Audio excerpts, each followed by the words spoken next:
Everyone wanted to look like Kylie. Kylie wanted to look like a black woman. And now Kylie doesn't even want to look like Kylie. I feel like I look like a fraternity brother on his way to like the fraternity brunch where but everyone's closeted and they're all like having sex behind the scenes. They're all cheating on their girlfriends with each other. The little sweater wrapped around my neck. An image of a MAGA youth has emerged in the months leading up to and following the 2024 election. And it isn't young dorks wearing sweat and grease-stained polos, looking like they just left their mom's basement for the first time in 3 weeks to pick up some tiki torches from Party City and chant, "Jews will not replace us." No, they look like a cheap copy of Reagan-era 80s Republicans. Instead of polo, they're wearing Shein. They're frat bros pairing suits with MAGA hats. They're clean girls with little black dresses and good blowouts and long skincare routines. They're old money with a vape. It's a drastic change from what felt cool 10 years ago. This aesthetic phenomenon came to a head last week when New York Magazine released its new issue with a photo on the cover from a pre-inauguration party for influencers who helped Donald Trump get elected. The photo features many men and a few women, all white, looking straight out of an 80s country club, until you squint and notice the high noons and the TikTok napkins. In today's episode, I want to explore this theatrical shift in conservative aesthetics, what feels new and what feels to me a little bit Hitler Youth adjacent, with a specific focus on what's drawing young women into what they'd call not republicanism, but the MAGA movement. And today to do that are two of my best friends. If you listen to this podcast, you are very familiar with them, and I am so happy we could all be in the same Zoom at the same time. Taylor Lorenz and Kat Tenbarge, welcome to both of you. Thanks for having us. Yeah, we're so excited to be here. The group chat has made it onto the pod. I have announced in previous podcasts that Taylor, who used to work at the New York Times and the Washington Post and a number of traditional publications, is now on her own as a freelance journalist. And Kat, who was previously at NBC News, is also finally on her own. Congratulations! Yay! Oh my gosh, thank you so much. It has been a crazy day, but what better way to top it off than with this podcast? We can say whatever we want now. Yay! Oh my God, yes! Both Kat's and Taylor's newsletters will be linked in the description of this episode. They are both doing some of the best reporting on and about the internet, so please go subscribe. And if you would like to support this show, we are over on Patreon, where Kat and I recently finished a 4-part, 6-hour-long excavation, investigation of Bi Sister, the homophobic vitamin gummy debacle that transformed YouTube and social media as we know it. That's on Patreon. That will also be in the description. We could have gone for 6 more hours. And in the future, we might. So That's true. As is tradition on this podcast, I usually start any episode with a really specific event, thing that happens online, thing that happens in person, and then we kind of extract from that broader conclusions about shifts that are happening in the world. And where I want to start today is this New York Magazine cover, which really made waves on the internet. New York Mag is really good at like a very powerful, striking graphic, because they also had like the famous Nepo Babies cover. So I'm like, they're really good at creating like a little zeitgeisty magazine cover. The Cruel Kids table. I was so over. Oh, it's just crazy how splashy this was. I was at Sundance Film Festival in Utah this past weekend. And at one point, like, my friends and I were sitting around a hot tub being like, so did you see the Cruel Kids table? It's like nobody in the year 2025 talks about magazine covers this way. And it was such a big deal. Do one of you want to visually just describe this cover for people who are only listening to the audio version of this? Well, the first thing I have to say about this cover, like, there's always a point on a picture where your eye is like drawn to this part of the image. Like, that's good photography, is like having a part of the image that you are immediately drawn toward. And for me, it's the woman in the bottom left who is wearing this very, like, no offense if it's not Shein, but, like, I looked at this and I was like, I think that dress is from, like, Shein or a different retailer like it, or it's, like, inspired by those trends. And, you know, she's very beautiful. The fact that it's this really elaborate, extravagant party and the clothes are so inspired by, like, Shein trends just really stood out to me immediately. Yeah. I mean, the picture itself is like it's taken from above because this was a two-story party. That was a downstairs and then this balcony. So it looks like the picture was taken from above. It's this aerial shot almost of this like super crowded party where you just see a bunch of white faces kind of crowded together. There were Black people there. They were not in this picture. And like Kat said, your eye gravitates towards this group of 5 young people in the corner, kind of all looking together. Like all the people in the photo are looking together off screen at something, probably on the big projector screen that they had up there. And so you have a couple guys, one in a tuxedo, one in a suit, one in this really corny American flag hat. And then 2 girls sort of crowded behind the main girl, the star of the show, this 21-year-old SMU sorority president, who, like Kat mentioned, is like, first of all, super some sort of spray tan or something going on, and yeah, some kind of like polyester dress. That's the thing that jumped out to me too. It's like the kind of sheen off of the polyester is so distinctly inexpensive. And I don't say that as a dig. I'm wearing like a $4 tank top right now that came in a pack of 3. But it is funny considering the context of, I think, what all of these people are trying to achieve aesthetically. I mean, look, I wore so many hideous Forever 21 dresses in college. So this is definitely not shaming some college girl for wearing fast fashion. But I think what is sort of interesting about it is you have all of these young people sort of cosplaying wealth and cosplaying a specific sort of wealth, especially just the venue that they chose. It was this like old school downtown DC venue with like, 2 stories, beautiful giant crystal chandeliers, red velvet walls, like dark leather booths. Like it was meant to look like something from another era. But then you have this like garish kind of fashion on top of it, where it's like, it's the Shein dress, but it's also like the kind of the rental suit with the MAGA hat. And like, it's just, it looks so, there's something uncanny about it. I feel like it's very difficult to separate from influencer fashion culture. Like, it's such a mirror image of what has become popular online. It's just like the fact that it is within this setting of like, we love Donald Trump, like we love authoritarianism and traditionalism specifically, like we love traditional American values, but so much of the aesthetic is inspired by just what's simply like trendy online. Which is really the opposite of sort of traditional, quote unquote, conservative fashion. I mean, especially in the 80s, which these people love to sort of mimic the aesthetics of 80s Republicans. But that is a time when the preppy handbook was trending, right? And was everyone's Bible. And it was this book that they all read, which quite literally describes like how to dress, what to wear. And it was very much about like conservatism and modesty and, wearing your mother's hand-me-down Brooks Brothers gown and shopping at Ralph Lauren and things like that. It was not about fashion. It was actually anti-trend. And that is not what we're seeing from this new generation of MAGA. As part of this story for New York Magazine, there was a photo shoot that went along with it. The outline, which I have shared with Taylor and Kat, includes some of these photos. Actually, do one of you want to describe the photos? Yeah, the one with like the girl with the cigarette in her hand and stuff. It's a vape. Oh, it's a vape. Oh my God. Even better. Well, I will say there wasn't a photo shoot. The photographer was kind of roaming around the party, kind of like in the moment party photos. You can tell how sloppy drunk all of these 20-year-olds are. This poor girl, like she's got a baseball hat on. She's got her phone up. She's got her tongue out. She's holding a giant glass of white wine while her dress is slipping down. It also looks like some sort of Shein situation. And she's holding a vape.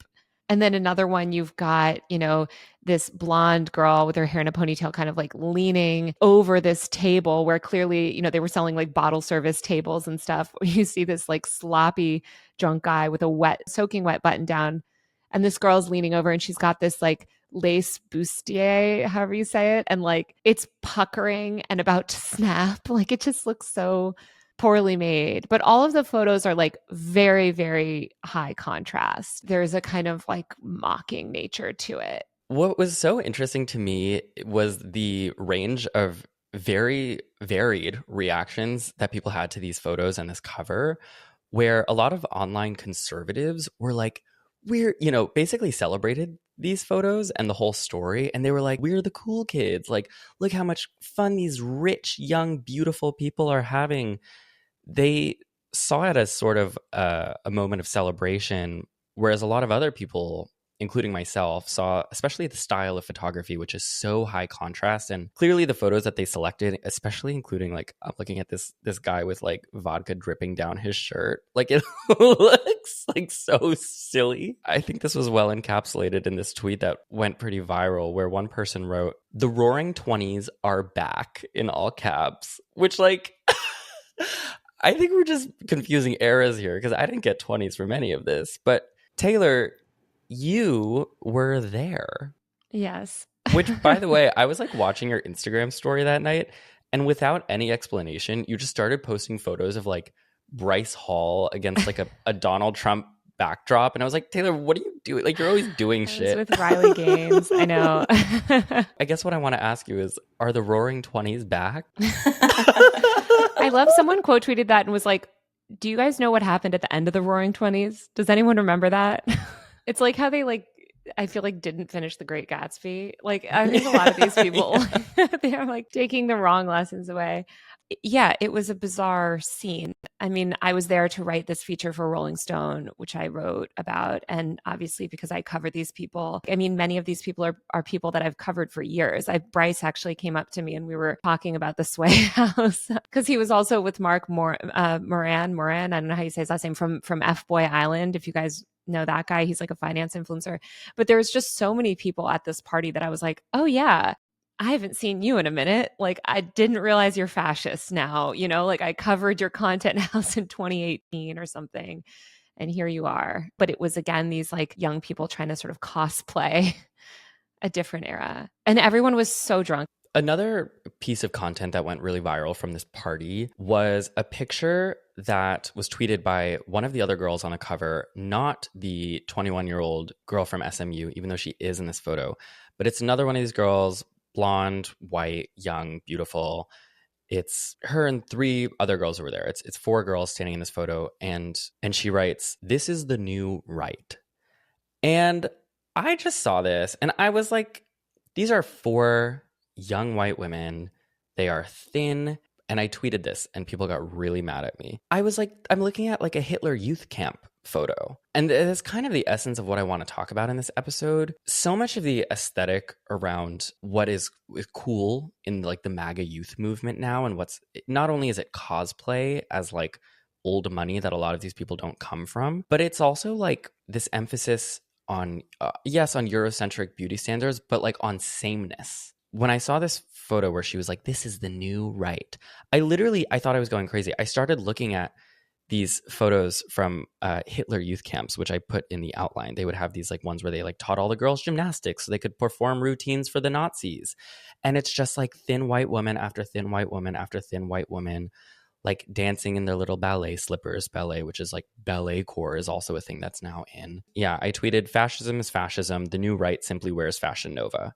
People were not happy with me for that, but I think it's a valid take. I thought that was a good take and correct. Looking at these young women, it really transports me to my college experience, where I worked in a like student newsroom where we covered politics in Ohio. And I had a fellow student who I worked with who was beautiful white blonde woman. And this woman who I'm thinking of, after she graduated school, she went on to work for like Ron DeSantis and like in big Republican offices. I think she also interned at the Heritage Foundation.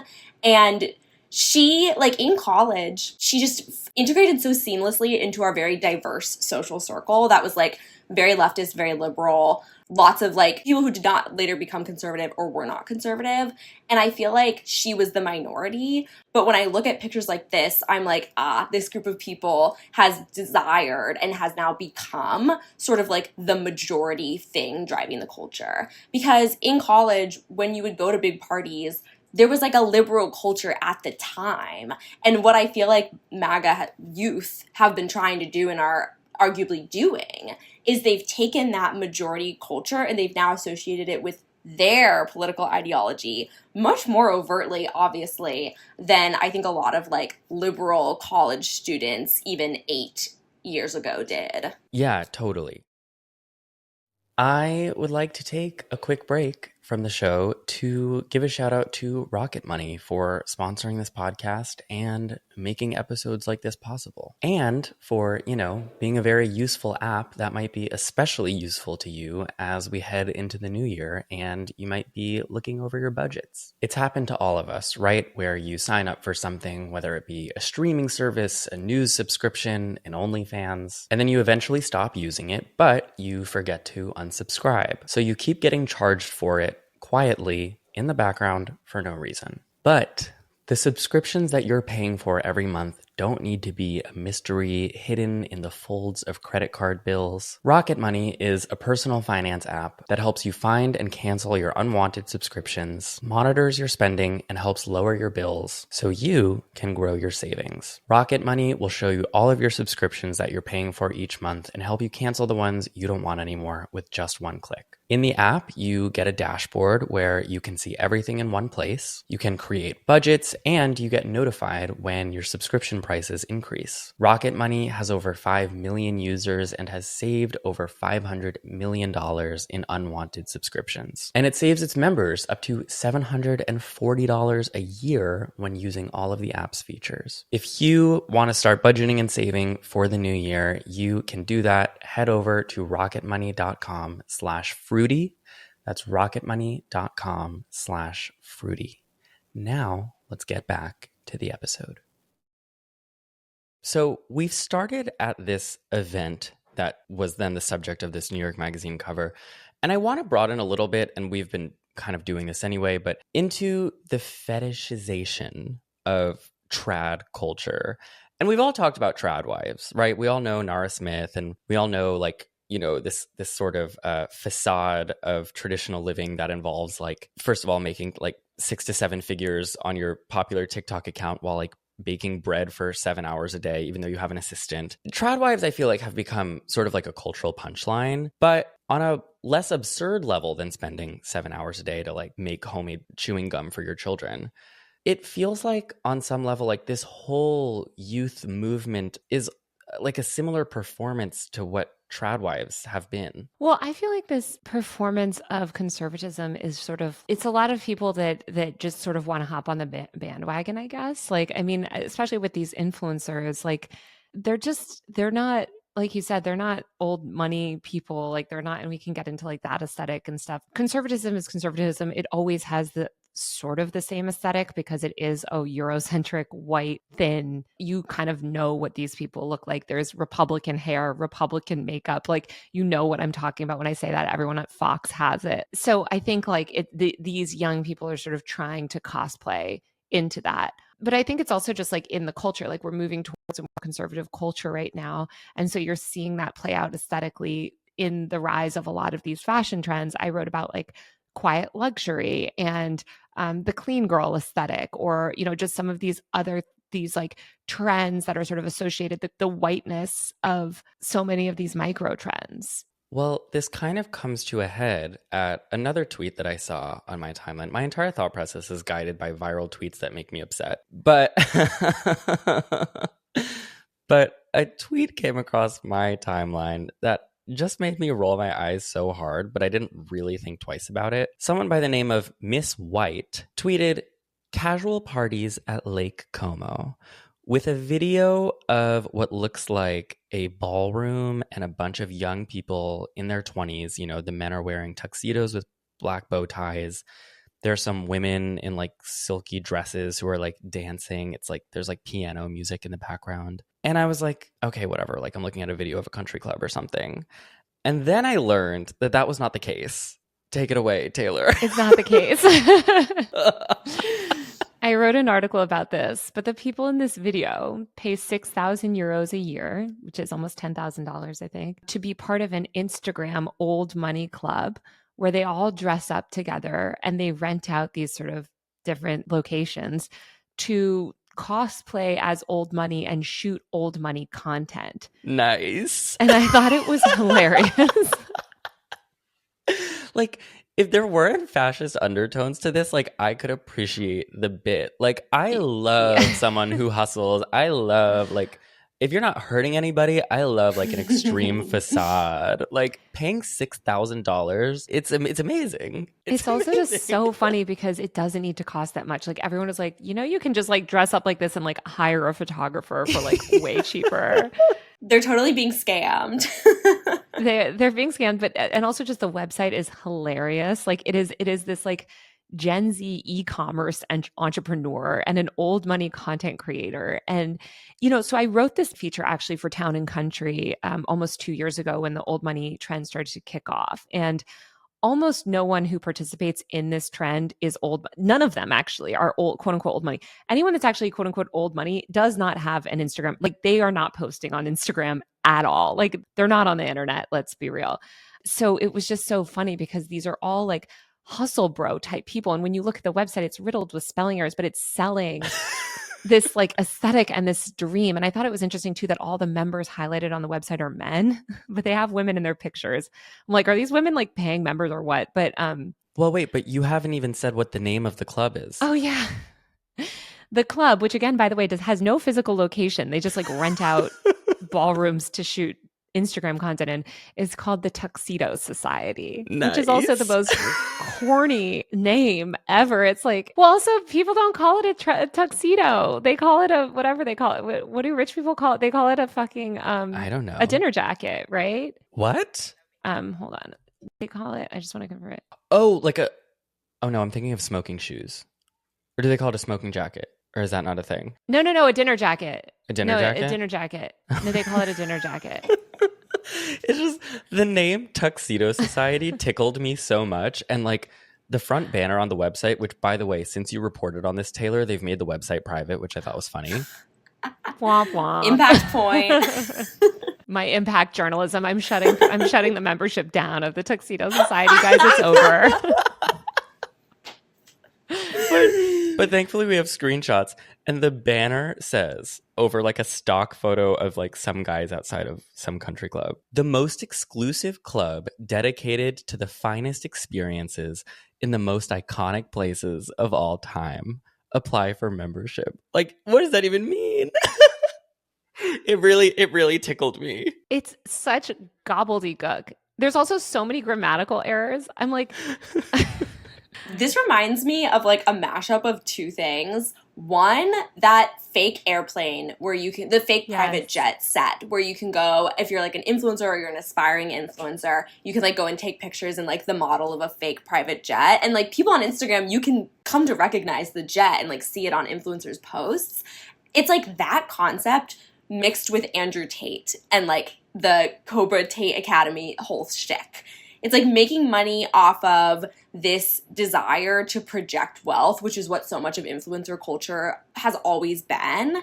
And there was a post I saw on Blue Sky recently that was like, the desire to hoard wealth and like hoarding wealth is inherently like conservative. It's inherently like going to take you down a path of fascism. And I was like, oh, well, it all makes so much sense. Like that influencer culture has reached this very overtly conservative point.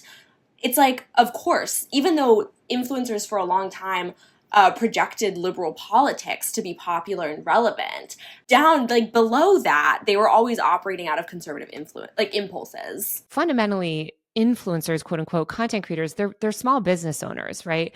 And small business owners in America have always leaned and voted conservative because you do end up becoming quite conservative when you are a small business owner. You want your taxes to be like, you sort of, a lot of times you end up voting for these sorts of policies. And I think, like you said, also just the aspirational nature of it. I think it's funny too that like, as new money wealth became so much more common on the internet, especially throughout the 2010s, with these people like these drop shipping entrepreneurs and whatever, now we have people chasing this other sort of type of wealth that is inherently more exclusive, right? Like anybody can get the private jet photo. Now we want the, Lake Como elite, like da da da da. It's like it's sort of this like next level of wealth, which they actually will never be able to access because it is completely shut off from social media. The people in that world are inherently anti-social media. I mean, it's like why the richest people don't want themselves out there. It's like, there's they don't want the public scrutiny. Yeah, that's right. I mean, just like in my life, I've met like some people who are extraordinarily wealthy. And the thing about them is like they all have private Instagrams with 200 followers. They aren't posting every little thing. And ContraPoints made a video that talked about this really succinctly, which is basically just that people who grow up with immense amounts of wealth, like people who are taking private jets everywhere, people who are living the lives that these like TikTokers are pretending to live because it's on trend right now, they know not to advertise it because it'll make people jealous. And you don't want to have jealousy towards you. It's the whole thing with the evil eye. They know that like posting photos of their home puts them at a safety risk. It's also about exclusivity and privacy. And it's very much about tightly controlling your group. I mean, these are people that also do not want random interlopers knowing who they are and trying to grift off them. Like that's why all those nice clubs in New York City that are actually like old money, like doubles and stuff, right? Like they don't allow photography. They want to remain anonymous. They want to kind of fly below the radar because that it's about exclusivity, and the internet is inherently not about exclusivity. It's about like constructing an image for consumption. So it's sort of at odds. Also, if you're raised in that sort of like waspy, like true quote unquote old money culture or like old sort of European culture, it's also like there's this idea of like modesty and not putting yourself out there and attracting any attention. This is why they were so sort of against influencer culture to begin with, because it's about like being private and not centering yourself publicly for consumption. The other example I put of this kind of like performative old money thing, which it really just tickles me, was this like kind of low level right wing trying to be influencer person on Twitter. Her name is Madame Temu. She tweeted 2 photos with the caption "Degens with an air of aristocracy." And the first one is like a mirror selfie where she's in an elevator, again looking with like a Fashion Nova type black dress and like a faux fur shawl. And then the second one is at like a house party. It's like it looks like one of these like new build apartments where it's like they make everything look really modern, but it's also very clearly like cheaply Plastic. made, and like the IKEA table, but like they're all wearing like ball gowns and like tuxedos. And my favorite detail here is there's an air fryer in the back. Somebody called out, what did the whiteboard say? Yes, there's a whiteboard in the back, which in like, messy handwriting says goals/to do. And the first thing on that list is secure the bag. Right. Imagine, right. Nothing says old money. Nothing says old money like a whiteboard in your kitchen that says secure the bag. This literally is very reminiscent of my own actual apartment that I live in. Totally. First of all, this is like this kitchen is nicer than mine. Like I'm not hating on it. It's just so mine too. like, I have a galley kitchen. Like no, yeah. But it's so like newly gentrified like part of town where it's like we just did a slapdash dot and everything is plastic vinyl, like not real. There's not an ounce of real wood in that entire place. 100%. One time a picture of my dishwasher went viral on Reddit in the apartment that I currently live in. I know, ridiculous. But one time a picture of my dishwasher went viral on Reddit. And people were dragging the build of my apartment, like, and it was really, I'm glad that I know all this information, but they were like, you cannot open your dishwasher right after the dish cycle is done because your cabinets are not made of wood. They're made of like cheap wood scrap, and they were like, if steam gets on them too often, they will crumble. And I was like, oh, I live in a house of cards. Okay, good to know. At least you had a dishwasher in New York City. I feel like that's luxury. No, it's true. I should be in this photo. I'm like, do these people know what the word aristocracy means? Like, could they describe it? I don't think they could. No, but it's also like, I think it's so telling that this is what they aspire to, which is this repressive, horrible, white supremacist, fucked up culture, right? Like it's like that the things that they're aspiring to is this highly regressive class system. Yeah, and I feel like that's kind of like the getting into the bigger picture of what we're talking about, which is like if you want to like put on like a nice dress or like a cheap version of something that looks like a nice dress, like do it. Like I don't care if you want to wear like a faux fur shawl, do it. I don't care. The point of this is not to be like honestly like pay somewhere to give you a nice Instagram photo backdrop. Like I don't care. I wouldn't care if the undertone of all of this, right? The cool kids table, the tuxedos with vodka spilled on them, the Shein dresses that are supposed to look like 80s Republican dresses, kind of. It's like the backdrop of all of this is everyone like faking the aesthetic of like white supremacy and fascism, which is what they want. That's the only reason I'm making an episode. If people were dressing in a way that I found off-putting, like that's a tweet for the group chat. Yeah, it's not about what they wear. And also, by the way, anyone can dress like that. Not all people that dress like super like preppy 80s style, right, are like fascist or conservatives. I think it's just interesting to look at the resurgence of this specific sort of 80s style Republican aesthetic alongside the rise of all of these other aesthetics that really center whiteness, coupled with the rise of conservative ideologies. And also, by the way, the people that are that are dressing in these ways and pushing these aesthetics are also espousing right-wing politics. So I just feel like it's important to talk about like all of it together. You know what I mean? Because individually it's fine. And also, I mean, I wrote about this in my piece too, Matt. I don't know if you saw it, but like there was this fashion expert, I think they spoke to The Guardian, talking about just like in certain economic times and under certain economic conditions, or when we're seeing certain political movements, like we do see aesthetic trends rise around those political movements. And so much of fashion is tied with politics and the political sort of ideology of the moment. And so I think it's just interesting to unpack. Something that I keep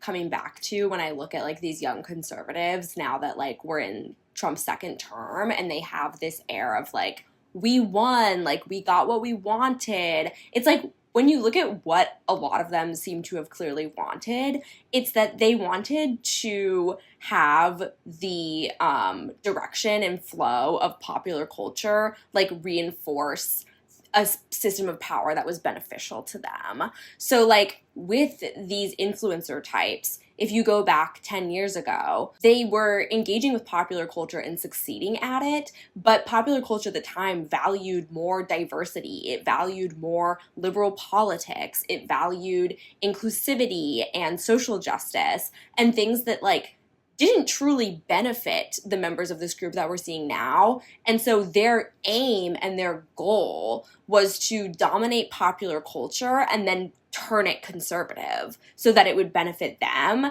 at the expense of all of those other people who previously had this hold on the culture. And so I think it's also disturbing that so many people who are just kind of like blindly consuming like this conservative content sphere are not like thinking it through that direction, because it leaves people more vulnerable to falling into the same thought patterns. Like people who just consume a lot of popular culture uncritically now are getting way, way, way more conservative messaging than before. And it's like soft power in terms of how shaping how America thinks and how America ultimately like votes and chooses to enforce power. And also, like you said, it is all of these sort of coded messages. And I think we're seeing it also come out with beauty standards that have regressed back. It's like thin is in again. Like, you know, it is this very like Eurocentric beauty, white. I mean, Raquel de Bono, who co-hosted the influencer party, she leads this whole movement called Make America Hot Again, which is just about really just pushing Eurocentric beauty standards and eliminating, quote unquote fatties and people like that. Like they also just all want to say slurs. They really just want to say slurs. Like I can't explain how many slurs I heard at that party. Like they just want to say it. Like you said, Kat, they've wanted to feel centered in culture, and they're too young to remember when they were centered in like, they didn't live through the 80s or the 90s when they were centered in culture. And so they feel like they haven't had their moment, and they want to regress the culture back to focus around them. And that's why they feel like they want to go back. And you see this, like, I think resurgence even of like the early aughts culture in terms of like that sort of chauvinistic male culture where it's like, let's call women slurs. Let's, bring back the R word. All these things were normalized in 2005. Like you said, it's soft power, and it's kind of this messaging that then it's very easy to sort of amass an audience around. I think that's like a theme with all of this kind of romanticizing the past, is that the people who are doing the romanticizing, right? The women in these photos, the women who were at that party and then on the New York Magazine cover, they didn't live through the time that they are romanticizing. It's like the whole Make America Great Again thing. It's like, we don't want to go back to the 1950s. Most of the people voting, by the way, were not adults in the 1950s. They were not women in the 1950s. All these trad wife influencers, they were never around when women didn't have another option, right? Absolutely. And that's the trad wives. And it's also just like these college students who are like, I want to be at an elegant party in Lake Como, effortless in my dress, and we're wearing, I don't know, Brooks Brothers. I don't even know what these people are trying to wear. But but it's like you're romanticizing a time from when like you couldn't own a credit card. Another thing that bothers me so much about this is it's reactionary toward a status quo that never truly existed. Because it's like when you look at white Eurocentric beauty ideals and standards, those have always been what is the dominant force in culture. There has never been a true time when like these people did not have the power that they crave. Their biggest issue is that like marginalized people started to make very small inroads toward progress. And so they felt the need to like crush it and be 10 times harder. Because it's like this whole idea that like thin people were discriminated against. Like everyone, it's ridiculous. It's like actually like fat people have never been treated with dignity and respect in the past like many decades of America. In American culture, like we've never had a time where obesity was truly glorified. It's a lie to like create this like reactionary fervor. Yeah, it's the whole thing of like there was a brief moment like 6 months ago where conservative men figured out who Sydney Sweeney was. Yes. And then they were like, wokeness has died under the heel of Sydney Sweeney's beauty. And it was like, okay, you could just think she's hot. Like you don't have to be insane about it. I also think, and like they do this repeatedly, when there is a white woman who is really dominant in the culture, Taylor Swift being the perfect example, conservatives try to claim that woman, whether she wants them to or not. And like because Taylor Swift, for example, has publicly been like, I'm a Democrat, I vote for Democrats, I endorse them, conservatives then make like deep fakes of her supporting Trump. Because when a white woman is culturally powerful, conservatives want to take her power and rebrand it as like conservatism's power. You mentioned the clean girl aesthetic. And I know, especially for young women listening to this podcast, just the term clean girl aesthetic probably like raises the hairs on your neck. The clean girl aesthetic is a sort of fashion trend that really came to dominate TikTok over the last couple years. Its hallmarks are, like beige suits, thin white women wearing gold jewelry, big sunglasses, minimal makeup, just like a little like cream blush and like laminated eyebrows. It's very effortless. It's very white. And a couple years ago, and Kat, you sent me this essay, so thank you. Steffi Sau wrote for her Substack an essay titled "White Women Want Their Power Back." And it basically talked about how when she was coming of age in the mid-2010s, it was cool and every white woman was basically trying to look black with cornrows, with BBLs, with lip filler, with spray tans that just like bordered on the edge of blackface. And since then, she writes, many of the remnants of this era have fallen out of vogue, super out of vogue. Everywhere you look, there's a new aesthetic to aspire to.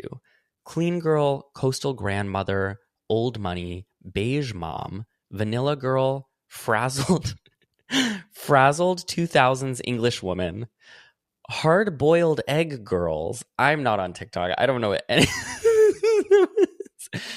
that all fixate on one thing, whiteness. It's such a good piece. I think about this essay, Stephanie, if you're listening to this, I love you. It's so good. I think about it all the time. It's one of my primary bookmarks because I always want to come back to it. It was so prescient because she picked up on this thing, which is that white women are like becoming more conservative, and the culture at large is becoming more conservative. And I feel like Kim Kardashian, and this has been much discussed, but like she really exemplifies this, and the Kardashians in general, the way that they created an artificial body type that was reminiscent of Black women's features and then artificially undid that body type so that they could conform to like a stick thin, like glorifying white women whole shtick, and that extends into so many facets of like their personal lives and their public brand. But Kim Kardashian, in her era where she was more overtly appropriating Black women, she was like, I support Hillary Clinton. And then now that she's in her like thin Marilyn Monroe era, she's like, Melania on my Instagram story. Right. Love the fashion. A lot of these women who do these conservative heel turns are like, it's about the fashion. Like Jessica Reed Krause is like, I love the drama and the hellish intrigue of the White House, and I love the fashion. And also, I support Trump, and if you don't, like, unfollow me now. I mean, I think this just goes back to what we were saying earlier, which is that there has been an evolution. And when we had a more liberal culture, we did have a more sort of slightly more diverse beauty standard. It was always very Eurocentric and white and cat said. Like, thin has never been out, let's be real. Like, models have all generally looked the same, but it was just like, hey, maybe if you're slightly diverse, you might appear as like the diversity hire in an ad campaign or something for Dove. But now we're seeing the complete backlash to that. And, you know, it's interesting. I was talking to a conservative influencer recently who was telling me that a bunch of brands are now trying to do these conservative influencer outreach campaigns. And now brands have realized that this is what's in. They have the culture. One women's beauty brand, hosted a big roundtable event for all of these super, super right-wing women influencers. Wait, which brand? I'm trying to write about it. But All right. Subscribe to usermag.co because I am going to write about some of this. But let me tell you something. They're not the only one. All of these brands are on board with it. Like all of these brands, their goal is to sell things, and they're thrilled that these unattainable beauty standards are back, by the way. Like this is like a lucrative aesthetic for them. It's a very unattainable aesthetic. And I think a lot of companies are eager to work with this new generation of influencers that is inherently very right-wing. Damn. You know what else would be profitable for the beauty companies? If we reverted back to 2016 eyebrows when everyone looked like a drag queen. That's what I want to go back to. Like, what happened to wearing 6 pounds of makeup and like baking powder into every pore? Like, I miss it. Baking. Okay, but like the clean girl aesthetic does require a lot of like, I mean, that's the irony is like, I feel like you have to buy more crap today than even in 2016 because now you have to do this whole skincare routine, Yeah. which I feel like we didn't used to do. No, that's so true. In 2020, this is so good for the makeup industry in particular, because in 2020, makeup industry sales plummeted because people were like, I'm not going out for this brief period of time. I'm not going to buy as much makeup. So then it became skincare. It became like, you don't wear makeup anymore? We'll sell you $700 of skincare. We can make it even more expensive because it's medically good for you. And now they're bringing back the makeup again. So now it's like, 2016, you need to bake, but also you need to have this $700 skincare routine, and also you need filler. And it's like, conservatism is so good for the women's beauty industry. It is like so great for them that this has happened. I would like to take a quick break from the show to shout out Factor for making this episode possible. Listen, if you are all about trad living, if you watch Nara Smith wake up in the morning and spend 6 hours cooking a bowl of cereal from scratch and are like, I'm going to do that, this one might not be for you. But if, like me, you find yourself on the opposite end of that spectrum, where you love good food but rarely have time to prepare it yourself, Factor might be for you. Factor is a meal delivery service with chef-made gourmet meals that make eating well easy. The best part is they are ready to heat and eat in 2 minutes. There are a bunch of different Factor menus that you can try. Personally, I go for Protein Plus. I know, not so dainty, but I admittedly do love going to the gym, and I don't love eating unseasoned grilled chicken 7 days a week. Sorry. Some of the Factor meals that I've personally loved are the mushroom chicken with wild rice, the cavatappi with meatballs, and the smoothies. The smoothies are great. If you'd like to try Factor, you can get started at factormeals.com/fruity50off and use the code fruity50off to get 50% off your first box and free shipping. That's factormeals.com/fruity50off with the code fruity50off. Thank you so much to Factor Meals for making my dinner last night and for sponsoring this episode. Now, let's get back to the show. I was looking at old photos of Kylie Jenner, old, 8-year-old photos of Kylie Jenner, and then recent photos of Kylie Jenner. I know you mentioned the Kardashians. It's really quite jarring. It's crazy that I didn't even recognize her in some of these photos, Matt. But I also remember exactly when these were posted. And I remember for a lot of young white girls that this was like the pinnacle of cool. Oh, absolutely. Everyone wanted to look like Kylie. Kylie wanted to look like a black woman. And now Kylie doesn't even want to look like Kylie. Well, it's also so funny, like the men that they date and surround themselves with, because they dated a lot of black men early on in their careers. Who is Kylie Jenner with now? Timothy Chalamet, like one of the whitest white guys ever. They did like the scrawny white man is in for like all of us. The way that they cohesively move their lives as a group is terrifying. I used to think the Kardashians were so cool when I was like a teenager. Now I think the Kardashians are some of the most terrifying people on the planet. Like, not only do they all dress the same, not only do they all do plastic surgery the same, but they also date men the same way. It's so weird.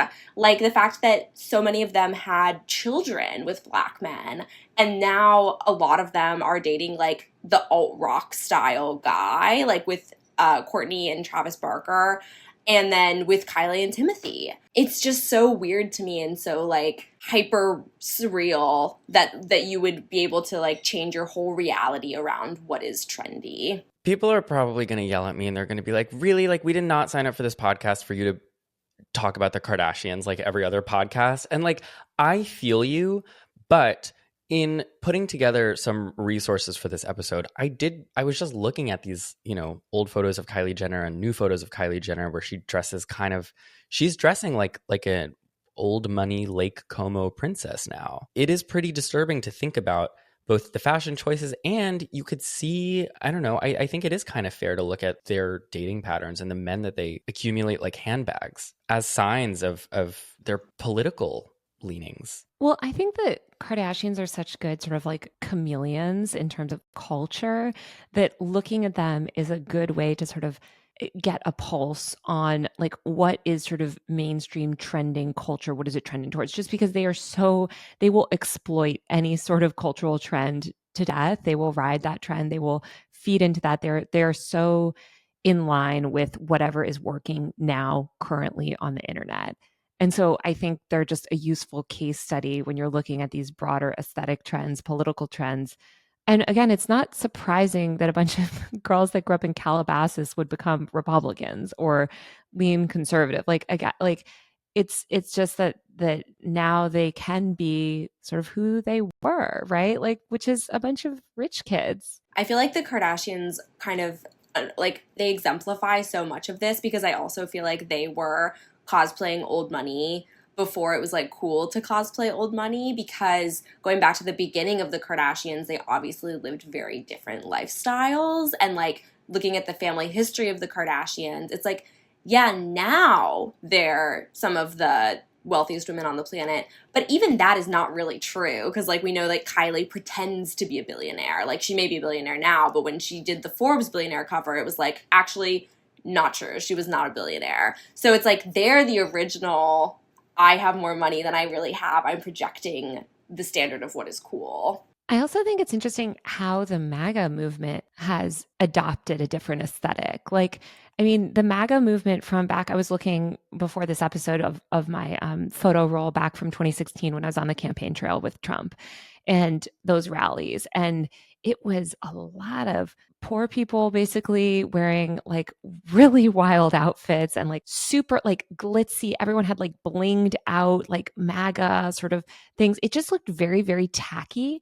And Trump himself has this like sort of gold, like, you know, corny, like Vegas style kind of aesthetic to himself that then his supporters mimic. And they were making a lot out of the MAGA American flags. I know you posted about that crazy woman that shows up to the Grammys, but like, Joy Villa. But that aesthetic of like using the MAGA flag itself, this like cheap polyester flag to like make your shirts and things. And just the, you know, like, they were so tacky back then. And I don't think that the MAGA aesthetic had sort of like, you know, it was seen as outside of the traditional Republican aesthetic, you know, that somebody like Mitt Romney or George Bush, you know, embodied, which is that old school conservative Reagan sort of style aesthetic.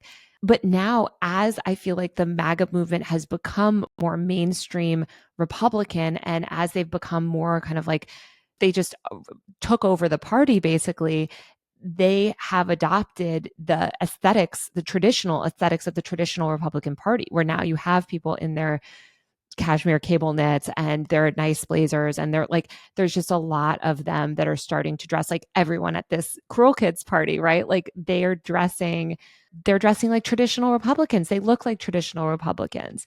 We've touched on a lot of things, but I do want to mention before we move on from like the Kardashian of it all is that while looking black as a white person was cool, like they did it and then they moved on. And like, I think it's important that like to note that the people who benefited the most from that kind of brief shift in beauty standards to like the big butt and the big lips, like Black people did not ultimately benefit from that. You know, I think like a lot of Black people in Black culture were exploited by that for people like the Kardashians to get rich off of. The argument at the time, because obviously as this era was ongoing, people, especially Black people, were calling it out for what it was, which was appropriation. And at the time, the refrain was always like, it's not appropriation, it's cultural appreciation, actually. And now we know definitively that that was not true, because we now have this like current political moment that is, and the people who did this, some of them, who are now openly, more overtly conservative, it's like, of course you didn't appreciate Black culture. You now are like, I hate DEI, I hate critical race theory. Like, clearly that was never the case. And throughout history, white people have exploited Black people and Black culture for their own financial gain, only in like an abusive dynamic. So I feel like at this point, now that we're in like the conservative influencer era, it's like, so now fully all of that was a lie. Like all of your defenses about, I am progressive. Yeah, because like they got their BBLs removed, they've deflated their lips, like they're done with that whole look and they can easily move on because again, it was only ever an aesthetic for them. So, you know, the Kardashians obviously can afford to buy into whatever's trendy. They can get surgeries. They can deflate the surgeries. They can buy the nicest version of whatever clothing is in at the time. They can afford to cosplay as Black. They can afford to revert back to old whiteness. But the average person cannot. And the young conservatives who are, like we said, you know, cosplaying as these like old money children can't. And neither can like normal people. Taylor, in your piece that you wrote about the, what was it? The Tuxedo Society. The Tuxedo Society, which I'm going to link in the episode description. But you wrote, at a time when economic mobility is increasingly out of reach for young people, cosplaying wealth has become more and more popular. Yeah, I feel like just that's what so much of these aesthetics and this whole, I mean, the whole Make America Great Again movement is about. It's like sort of yearning for this lifestyle that doesn't exist anymore. Like this old money world, it doesn't really exist in America anymore. Like, yeah, you have some like a sort of ever decreasing amount of like rich waspy families, but most people have to hustle. There is no stability in the world. And so much of Like it just doesn't exist. Like old money doesn't exist. Like those people, by the way, are increasingly bankrupt. Like they are. Old money like lost a lot of their money in 2008, especially, like if not sooner. Most of those people, like their third grandson lost all the wealth, already, like on his weird e-commerce brand. Like everyone else has to like Yeah. have 4 different jobs. Like it is just increasingly hard. And same thing with, the trad wife stuff. Like all of these aesthetics, like what they're selling is this time that is linked in people's minds to stability or to a lifestyle of leisure and stability. It's like dress like a housewife, right? Like let's go back to the 50s. Women didn't have to work. You had a man to work for you. It's like, okay, so then you're dependent on his job. You're still dependent on someone's labor. You just don't have direct control of it. But it's like yearning and sort of trying to aesthetically adopt and embody these like leisure lives and this lives that just doesn't exist in our economy because we live in a late capitalist hellscape. Everyone has to grind, everyone has to work, everyone has to hustle. And I feel like people, they yearn for a time when that didn't exist. And the reality is that time is gone. We have been robbed by billionaires. Wealth disparity is at record high. Like that world is not coming back anytime soon, and certainly not by moving further to the right. So I just think it's interesting, like at this time of such economic precarity, when these people will never have, like they can rent out a villa in Lake Como and dress up in their Temu dresses, but they're never going to have that stability that they crave. They're never going to ultimately be able to live the old money lifestyle because it just doesn't exist. I think that's so like central to this whole phenomenon, Taylor. And I feel like what we were initially talking about with like the clothes that the women were wearing in the New York Mag cover and how it looks like it's Shein. Of course, it might not be, but like it is the aesthetic of fast fashion because fast fashion is what most people choose to wear. And it like strikes me that a lot of the choices that these young conservatives are making are very relatable, even to people who are not conservative whatsoever. I personally have bought and wear fast fashion. I don't think it's good. I just know that, like, if I want to dress up nice, I can't actually afford a $1,200 dress. I have to find some sort of dupe of, like, nice clothing because I personally can't afford it. So it's like, I see why these young people, are choosing to basically like fantasize about a life that they will never lead because the resources just aren't there. But it's harmful not only to themselves, the fact that they're choosing to live in this like fantasy world where being conservative will make them rich. It won't. But they're also living this fantasy very obviously and blatantly at the expense of other people. So it's like, while a lot of us are going to have to make choices based on a lack of the ability to accumulate wealth, it's like these people are choosing to be like, I just want it better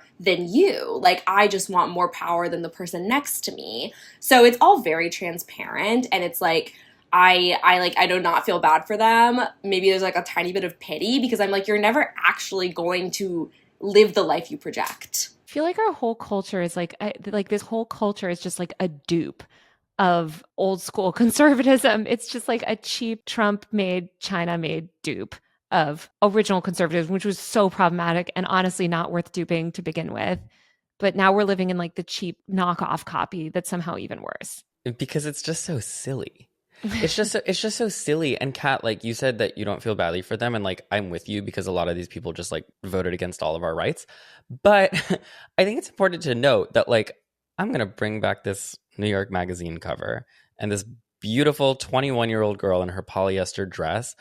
All of these people in this New York Magazine cover have more in common with me and with the both of you than they do with these people that they're trying to emulate and like the overlords that they're voting for. I always find a way in every episode of this podcast to blame billionaires for everything, and I'm gonna do it again. It's true. These people, through fashion, through their voting, they over-identify with people, like Elon Musk, like Donald Trump, people who have wealth that they will never see nor touch in their entire lives. These people have to work just like the rest of us. They're just dressing and dreaming about a world in which they don't. But like you said, Taylor, that world is gone. I'm a fan of the statement that every single person, like us, like the people in this cover, has more in common with every person living on the streets than they do with any billionaire. And that will more than likely be the case for the rest of all of our lives. And it's like, they're just faking it. And in the process of faking it, yes, they're like supporting billionaires by like buying fast fashion and whatever, but they're also politically aligning themselves with a movement that, like you said, Taylor, will hurt them too. Like, I know so many people see me on the internet and they're just like, oh, like the gay guy with the nails, which I actually don't have right now because like my real nails are suffering underneath the fake ones. I had to take a break. But they think that I'm yelling at them for like dressing up like heteronormatively or whatever. And it's like, that's not what I'm doing. I'm trying to convey, I guess, regardless of how you choose to accessorize yourself, which we all do, we all just have more in common with each other than we do with billionaires. And putting on like your Men's Warehouse rental tuxedo isn't going to change that. But it is sad how popular those have gotten. And I know because I wore one to my brother's wedding.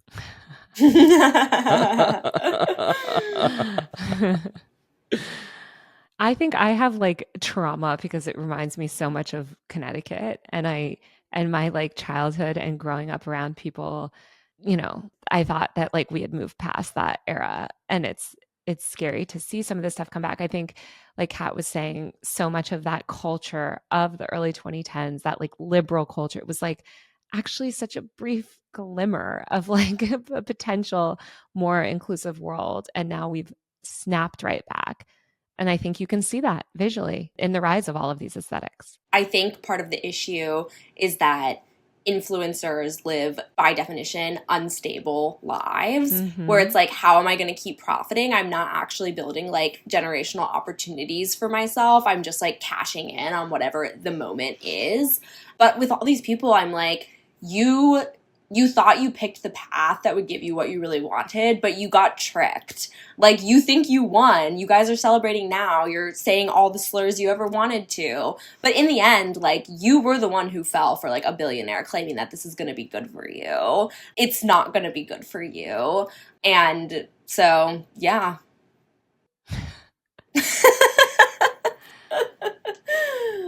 This part of influencer culture isn't fun anymore because now it's just like a fake veneer on an enormous amount of human suffering that is a direct result of their actions. I kind of want to join the tuxedo society. The tuxedo society, just so I can infiltrate it. That could be a bonus episode for the Patreon. Please go undercover. Please go undercover. I don't have my nails right now. I attended a tuxedo society event, so you don't have to. I think the jig's going to be up at some point. You think so? Back to 2016 painted on eyebrows. God willing. We need Generation Beta or whatever to come of age and then think that all this conservative shit's lame and go back to, be like mega woke or something. God willing, the pendulum will swing and like colorful eyeshadow will be back or something. And until then, I'll be wearing it anyway, so. It's actually resistance to dress like James Charles in 2016. It's actually good praxis. Taylor and Kat, where can people find you now that we're all freelancers and don't have health insurance? Subscribe to my YouTube channel and subscribe to usermag.co, not .com, .co. That's usermag.co. Well, as of today, I'm at spitfirenews.com. That's like my first time promoting it out loud. And you can also follow me on Blue Sky, on Instagram, on TikTok while it's still around. But please subscribe to my newsletter. It is free, and I'm very excited to write about all of these topics and more. It's actually 6,000 euros a month.